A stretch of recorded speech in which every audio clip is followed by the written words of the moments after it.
Good morning সবাইকে। সবাই কেমন আছো? আশা করছি সবাই খুব ভালো আছো, সুস্থ আছো। আর আজকে হলো মঙ্গলবার, আর এখন বাজে হলো 7:40। তো আজকের ব্লগটা এখন থেকে শুরু করলাম। তো এদিকে দেখো দুই ছেলে আমার স্কুলে যাওয়ার জন্য রেডি, গাড়িতেও বসে পড়েছে। আর আজকেও না বৃষ্টি হচ্ছে, তো সকাল থেকে না মানে রাত্র থেকেই বৃষ্টি, সকালে একটু গুড়ি গুড়ি বৃষ্টি আছিল, এদিকে খুব জোরে হাওয়াও দিয়েছিল। তো আমি না গেটটা বন্ধ করতে গিয়েছিলাম, কিন্তু মোবাইলটাকে রেখে গিয়েছিলাম, কারণ না হলে মোবাইলটা ভিজে যাবে ওই জন্য। তো চলো গেট বন্ধ করে সিধা রান্নাঘরে চলে আসলাম। এদিকে আটা মেখে ফেললাম আর আলু বরবটি ভাজি করলাম। ফটাফট করে ভাজিটা করেছিলাম, যেহেতু বাবা খেয়ে যাবে বলেছিল তাড়াতাড়ি। কিন্তু এটা হলো কি যে বাবা খেতে পারেনি, কারণ বাবা একটু তাড়া ছিল, ওই জন্য বাবা চলে গেছে। তো বাবা বললো আমি এসে খাবো। তো যাই হোক, তাড়াতাড়িতে হয়ে তো গেলো না, ভাজাটাও হয়ে গেল। আর দুপুরে রান্নার জন্যও আমি কিছু কিছু জোগাড় করেছি, কিছু মা জোগাড় করছে। তো কি চলো সেটাও বলি। এদিকে দেখো ডাল সিদ্ধ করে ফেলেছি, আর বাঁধাকপি মানে কাটা হয়ে গেছে, ধোয়াও হয়ে গেছে, কিন্তু কোচানো হয়নি, একটু পরে কোচাবো। আর মা এদিকে ড্রয়িং রুমে বসে কলার মোচা চলছে। তো আগে চলো, ছোটো ছেলে কী করছে দেখো, ও নিচে শুয়েছিল, নিচের থেকে ডিবানে উঠে শুয়ে পড়েছে, আর নিচে দেওর শুয়ে আছে। ও ছেলেদেরকে ছেড়ে দিয়ে স্কুলের থেকে ঘরে চলে এসেছিলো, তো কাপড় জামা ছেড়ে ও নিচে শুয়ে আছে। আর এই দেখো মা কলার মোচা নিয়ে বসেছে, একটু আগেই বললাম যে মা কলার মোচা বাচ্ছে। এই দেখো দুটো মোচা ছিল, বৃহস্পতিবারে আনা হয়েছিল, তো মানে একটু নষ্ট হয়ে গেছিলো দুটোটার থেকে। তো মা ওটাই মানে একদম বেছে টেছে ভালো করে নিয়ে নিচ্ছে, ঝুড়িতেই নিয়ে নিচ্ছে, একবারে ঝুড়ির থেকে জাবড়াটা ফেলে দেবে। আর আমি বাঁধাকপিটা কেটে নিয়েছিলাম, তো সব এনে এখানেই রেখে দিয়েছি একেবারে। আর এদিকে দেখো দুটো কলার ফুল বেরিয়েছে, এগুলো দুপুরে ভাজা হবে, মানে সিদ্ধ করে তারপরে দুপুরবেলা গরম গরম ভাজা করে ভাতের সাথে দেব। খেতে যা মজা লাগে না, হ্যাঁ যে খেয়েছে সেই বলতে পারবে। তোমরা কি খেয়েছো? তোমরা যদি খাও আমাকে কমেন্টে নিশ্চয়ই জানাবে। তো এদিকে দেখো আমি আলু নিয়ে নিলাম 3টা। কেন বলো তো, একটা আলু দেবো মোচাতে, দুটো আলু দেবো বাঁধাকপিতে। আর মোচাতে একটাই আলু দেবো, কারণ আমরা আলুটা অতটা খাইও না, কম খাওয়া হয়। আর তরকারি বলো বা এই নিরামিষ সবজি বলো, যেটাতেই বলো আমরা একটা থেকে দুটো, এর বেশি আলু দেওয়াই হয় না। তো এদিকে দেখো আমার আলুও চূড়া হয়ে গেছে। মানে ছোটো বাটিতে, যেটা গ্রিন বাটিতে আছে ওটা হলো মোচার, আর এদিকে এটা হলো বাঁধাকপির। ভেবেছিলাম দুটো বাটি একসাথে আনবো, কিন্তু আনতে আর পারলাম না। তো এদিকে দেখো মোচাও কাটা হয়ে গেছিলো মার, তো আমি সিদ্ধ বসিয়ে দিয়েছিলাম, আর বাঁধাকপিও কাটা হয়ে গেছিলো, ওটাও সিদ্ধ বসিয়ে দিয়েছিলাম। তো আমার দুটোটাই সিদ্ধ হয়ে গেছে। তো এক পাশে ডাল বসিয়ে দিলাম সোমবার, আর এক পাশে বাঁধাকপিটা বসিয়ে দেবো, কারণ বাবা ওরাও এখনও অবধি আসেনি, তো সকালের খাওয়াও হয়নি। তো কি করব, ওই জন্য ভাবলাম চলো রান্নাটাই বসিয়ে দিই। আর রান্নাটা মানে বসানোর আগে ভাইকে দিয়ে দিয়েছি। ভাইকে ব্রেকফাস্টটা দিয়ে না আমি চলে গেছিলাম ঘরটা একটু ঝাড়ু দিতে। তো ঘরটাও ঝাড়ু দেওয়া হয়ে গেছে, এসে তারপরেই রান্নাটা বসিয়েছিলাম। তো ভাবলাম ওরা যখন আসেনি কিছুটা করেই নিই। তো বাঁধাকপির আলুটাও দেখো ভাজা ভাজা হয়ে গেছিলো। তো বাঁধাকপিতে যেই মশলাগুলো দেবো ওগুলো সব দিয়ে দিয়েছি, ফোড়নে তেজপাতা পাঁচফোড়ন দিয়েছি, আর আদা বাটা, জিরে ধনিয়া গুঁড়ো আর হলুদ গুঁড়ো দিয়ে একটু ভালো মতো নেড়ে চেড়ে এখন বাঁধাকপিটা দিয়ে দেবো। আর এদিকে ডালটা তো আমার উবালও চলে এসেছিলো। তো এদিকে দেখো ডালে উবাল চলে এসেছে, আর বাঁধাকপিও দিয়ে দিয়েছি, নুন দিয়ে বাঁধাকপিটা ভালো মতো নেড়ে চেড়ে রেখে দিলাম। তো ডালটা উবাল দেওয়া হয়ে গেছিলো, তো ওই জন্য ডালটাকে এখন নামিয়ে রাখবো। নামিয়ে রেখে তারপরে দেখি কিছু আর কিছু বসাতে পারি কি না। তো ডালটা নামিয়ে ভাবলাম আর কি মোচাটা বসাবো, কিন্তু আর মোচাটা বসাতে পারলাম না। কেন জানো? চলো আমার সাথে ড্রয়িং রুমে, সরি ডাইনিং রুমে। এই দিকে দেখো কেন বসাতে পারিনি বলো তো, এই যে আমার ছোট্ট বাবা উঠে পড়েছে। তো ওই জন্য ভাবলাম ওকে আগে মুখ টুক ধুয়ে দিই, খাইয়ে দিই, তারপরে আমি বাকি রান্না অল্পই আছে, মোচাটা আর ভাতটাই আছে, তো ওটা আমি পরে করে নেব।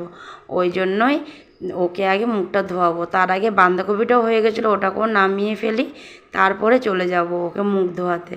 তো ফাইনালি ওকে মুখ ধুয়ে একেবারে খাওয়ার টেবিলে নিয়ে এসেছিলাম, আর খাওয়াতেও বসিয়ে দিয়েছিলাম, ওকে খাওয়াচ্ছিলাম আর রুটি বানাচ্ছিলাম। তো এদিকে দেখো বাবা ওরাও চলে এসেছিলো, তো সবাইকে একসাথে দিয়ে দিয়েছি।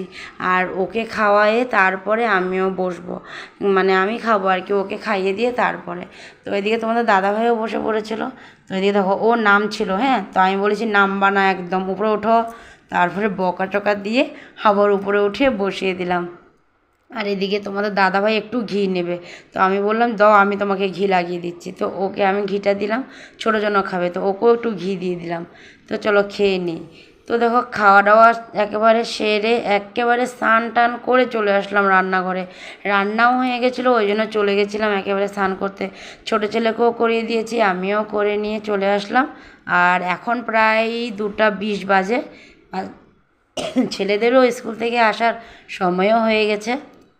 আসার সময় হয়ে গেছিলো বলছিলাম, কিন্তু ওরা চলে এসেছে। আমি যেহেতু রান্নাঘরে ছিলাম ওই জন্য আমি টের পাইনি। তো জল বসিয়েছিল মা, বড়জনকে দিয়ে দিয়েছে, আর অল্প জল বসিয়ে দিয়েছে, ওটা আবার মেয়ের ছেলেকে করাবে। আর আমি এদিকে মানে কলার মোচার যে ফুলটা ওটাকে ভাজা হয়ে গেছিলো 2টা, তো বাবাকে দিয়ে দিয়েছিলাম খেতে। আমার আরেকটু বেসন গুলাতে হবে।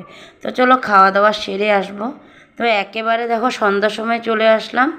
এদিকে গ্যাস শেষ হয়ে গেছে, তো ওই জন্য মা গেছিলো, মানে আমি আর মা দুজন গেছিলাম। তো মা সিলিন্ডারটা নিয়ে আসলো, আর এখন আমি ওটাকে মানে গোল চাকিটা ওটার মধ্যে বসিয়ে দিলাম। তো মা এখন ঘুরিয়ে ঘুরিয়ে নিয়ে গেলো রান্নাঘরে। আর এদিকে 3জনকে দেখো, আর ওই 2জন তো মানে লেগেই থাকে, ওদের মানে বলেই লাভ নাই। বড়জন তো তাও একটু মানে ঠিক থাকে, কিন্তু ওই 2জন একদমই ঠিক থাকে না। তো এদিকে মা এখন দুধটা গরম বসাবে, সিলিন্ডারটা পুরো লাগানো হয়ে গেছে, মানে চাও বানানো যায়নি আর কি, সিলিন্ডার শেষ হয়ে গেছিলো।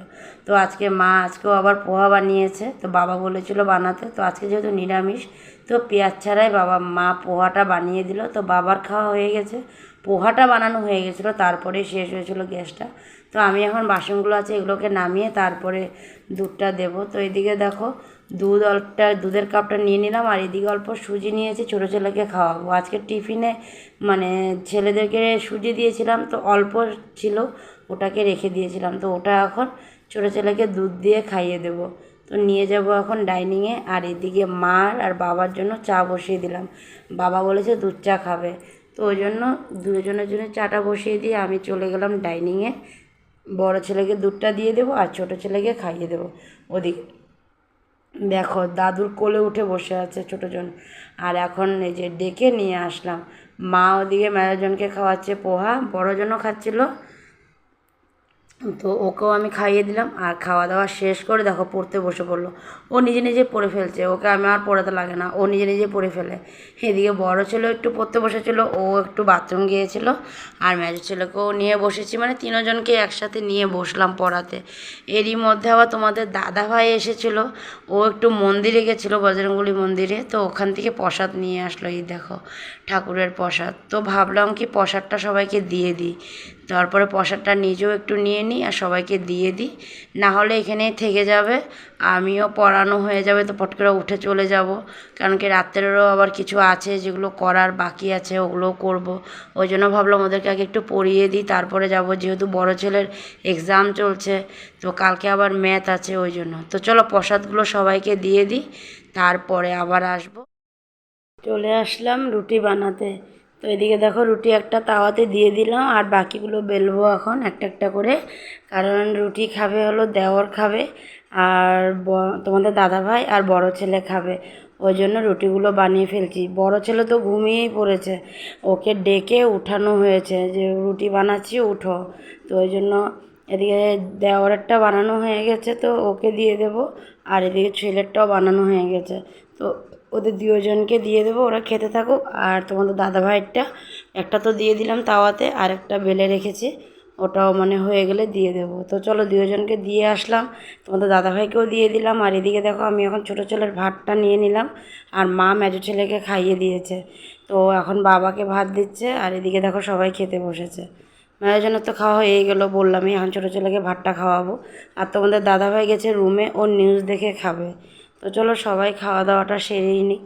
আজকে রুমে শুভ, ওই জন্য দেখো রুমে চলে আসলাম। খাওয়া দাওয়া হয়ে গেছিলো, একটু সময় বসে মার সাথে টিভি দেখছিলাম। আর এখন মাও চলে গেছে রুমে, আমিও চলে আসলাম রুমে। আর আজকে রুমে শুভ কারণ হলো 2 দিন ধরে বৃষ্টিটা দিচ্ছিল, তো কালকের তো মানে গরম ছিল, আজকে একটু ওয়েদারটা নরম হয়েছে, যার জন্য আর কি মানে রুমে শোয়া যাবে। রুমের ফ্যানটা ছাড়লে পরে গায়ে হাওয়া লাগে, তো রুমটা একটু ঠান্ডা আছে, ওই জন্য ভাবলাম আজকে রুমে শুয়ে পড়ি। কারণ বৃষ্টি মানে আসার আবার সম্ভাবনাও আছে, বৃষ্টি হতে পারে, কারণ বাইরে বেশ একটা মানে হাওয়া দিচ্ছে আর গুড়ি গুড়ি গুড়ি গুড়ি বৃষ্টি ছিটাফোঁটা পড়ছে আর কি। তো মনে হয় রাত্রে হয়তো বৃষ্টিটা পড়তে পারে, ওই জন্য ভাবলাম থাক আজকে এখানে শুয়ে পড়ি।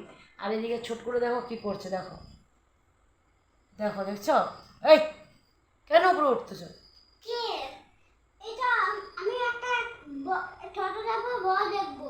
আচ্ছা, না ছোট বড় কিছু দেখতে হবে না তোমার। কে? এই যে সবাইকে টাটা করে দাও, আমরা এখন আঙ্কা মিনি হবে করবো আমি। তো, আমরা এখন মিনি করবো না। কে? আঙ্কাল আমি দেখছো তো একটা কথা বললো ও আমাকে কতটা কথা শোনাবে। Bye bye tata uncle. তো চলো আজকে ভিডিওটা এখানে শেষ করে দিই, আগামীকাল আবার নতুন ভিডিও নিয়ে তোমাদের কাছে আসবো। তোমরা ভালো থেকো, সুস্থ থেকো আর সাবধানে থেকো। আর ভিডিওটা ভালো লাগলে একটা লাইক আর কমেন্ট করে দিও। Tata, bye bye, good night, good night, tata. Tata.